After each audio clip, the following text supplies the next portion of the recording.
We open up our session today reading our primary verse, I will praise thee, for I am fearfully and wonderfully made. Marvelous are thy works, and that my soul knoweth right well. Psalms 139, verse 14.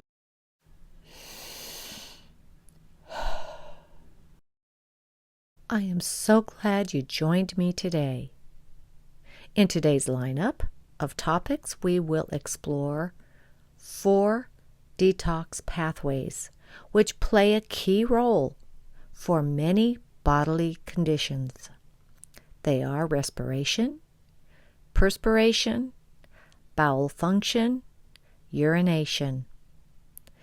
You will learn how the body responds when breathing incorrectly, and how this can affect the pH of your body's internal environment. Hint: the body must maintain an alkaline pH to function properly. Dr. Bergman, with great need and a passion for healing and regeneration due to his own body being broken, began studying the body's recovery process. Dr. Bergman has studied and has his degree in Doctor of Chiropractic at Cleveland Chiropractic College in Los Angeles. Listen to what Dr. Bergman has to say about the importance of diaphragmatic breathing in terms of detox pathways and why it is so important. Start off, the detox pathways are the key. And this has to do with how your body is metabolizing things. Because, like, let's say that you eat a beautiful piece of broccoli and lettuce and carrots and onions, and they're sauteed perfectly, but you have bloating afterwards. Or what if you take vitamins and you got bloating afterwards? What if you have certain supplements? Okay, what that means is that your body isn't metabolizing or breaking down those nutrients. And so there's 4 pathways that your body utilizes aside from digestion that we have to look at. And we know that physical, chemical, and emotional stress will affect the function of digestion. It'll affect breathing. It'll affect everything. So we have to address the stressors. That's the key.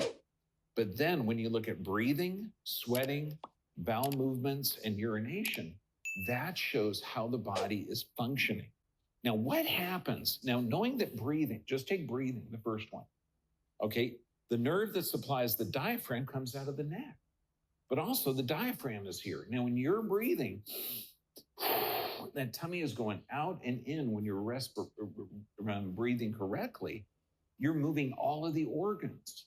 So that diaphragmatic breathing is essential for good gut function.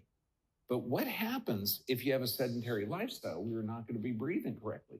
How is the body going to respond? Well, it could increase bowel function. So when somebody says, 2 to 3 bowel movements a day, I got like 5 or 6. And I'll say, well, is it really runny stools? Absolutely it is. Because that's the body trying to alkalinize. See, we have this very, very narrow pH, and pH is the acid base. Like when people say that alkaline water is really good, acidic is really bad. What do they really mean by that? And why should you drink alkaline water? If you eat more plants, it's more of an alkaline diet. If you eat more animals, it's more acidity. That used to be true before pesticides and before herbicides. Now, it has to be organic in both. But when you're breathing, you're breathing out an acid, carbon dioxide. So what kind of things happen if you have a dysfunction of respiration, perspiration, bowel movements, and urination? What kind of things result from that acidic environment? We're looking at all types of cancers. We're looking at depression and anxiety. Why? Because the blood gets thick. Your system becomes acidic. Osteoporosis. Osteoporosis, a thinning of the bones, has very little to do with the bones. It has everything to do with the blood. And your blood, I just got rid of an acid called carbon dioxide, If you're not breathing correctly, sweating, have good bowel movements or urination, the blood becomes acidic. So the body goes to the bone bank to withdraw that calcium, okay, in order to get that system alkalinized. So this is why when people come for osteoporosis, can I get adjusted? My doctor says I have osteoporosis. Okay, now I'm going to ask you a question. If you break a bone and 4 to 6 weeks later it's brand new, how long does it take to correct osteoporosis? Say 4 to 6 weeks. Only 4 to 6 weeks to correct osteoporosis? That's true. Isn't that weird? But what do you have to look at? You're not going to do the bones, okay? You're going to look at the detox pathways. We're going to get that person that was misdiagnosed with osteoporosis to 2 to 3 bowel movements a day. Anyone with osteoporosis, what do you think they have? 1 bowel movement a day if they're lucky, or it's going to be runny stools. Why? Because either respiration, they're not exercising, they're not breathing correctly, they're not doing the 10 minutes of diaphragmatic breathing that we recommend. Urination, they may be dehydrated, the blood may be thick, and that's huge. This is why we check blood a couple of times a week, because every joint you have is fluid filled. And so if the blood is healthy, it gets in the joints and everything works right. Now, what's interesting, if you have a problem with bowel movements, urination, breathing, okay, and you're not sweating, sweat lodges have been common in every culture. And I'm talking Siberia, okay, where it's cold and snow, Swedish, which is where my relatives come from, sweat lodges, Native Americans. So there's always been hot saunas, steam baths. Why? Because it detoxes the body. It helps the system alkalinize. Now, brain fog. Why would brain fog be the result of poor respiration, perspiration, pooping or peeping? Well, because the system becomes acidic. The blood can't hold oxygen. The body is in a stress state. A stress state will decrease all of this stuff. And what does stress do? How does stress affect the brain? Well, what stress does, it puts your brain in this fight or flight state. When you're in this fight or flight state, you got to remember what a tiger smells like. You got to remember what's dangerous. You don't have to remember what you had for dinner last night. So short-term memory is shut down. You may be, and this is when you see people in retirement communities, old folks' homes, and that we shouldn't have those at all. People should have good functioning bodies and brains until you're ready to leave the planet. We shouldn't have assisted living centers. Okay, it's a defect of these functions. So when you have somebody that can remember what happened when they were 20 years old and they're 80 now, but they can't remember what they had for dinner last night, that means that their body is in a stress state. When we're looking at high blood pressure, if blood is healthy, it holds good oxygen. What happens? What does that blood pressure do? Blood pressure brings oxygen to the heart, to the lung. So if the blood's efficient at doing its job, then blood pressure is going to balance. Everybody says type 2 diabetes is a blood toxicity. And multiple studies show if you change your diet and change your exercise, then type 2 diabetes goes away. All bowel disorders are from increased acidity. Why? Because the body that's one of the 4 pathways that you use to detox the system. Autoimmune conditions. If you're acidic, you can't build healthy cells. You're in that chronic chemically stressed state. Every one of these, it will eventually affect the physical, but it's going to be affecting the chemical. Joint destruction. Why? If you have a problem with bowel movements, like 1 bowel movement a day, urination might be light or clear. You're not respiring. You're not exercising. Why? Because your joints hurt. And you're not perspiring. Why? Because your joints hurt. Well, if you get your blood healthy, all of the joints will work better. This is why when these functions aren't working correctly, you may be more thirsty. This is why we suggest juicing and blending. But it's also why we'll tell people, if you're drinking the juice and you're getting bloated from it, And what juices do we recommend? Apples to clean the kidneys, carrots to clean the lungs, beets to clean the liver. We have an incredibly cute camera person. Wait, I'm sorry. Celery is good for minerals. I get distracted really easy. So if you have trouble metabolizing that, the greatest doctor in the world's inside of you. Anyone that has one bowel movement a day or every other day is in a stress state.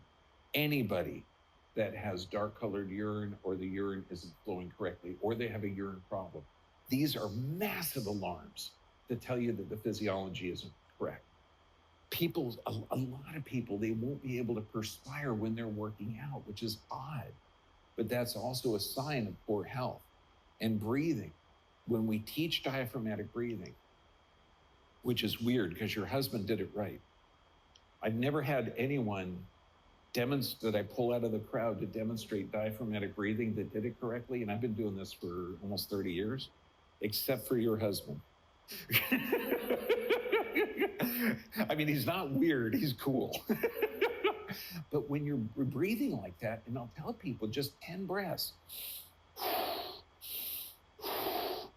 and they'll do 3 or 4 and they'll start to get dizzy because they're not used to that oxygen.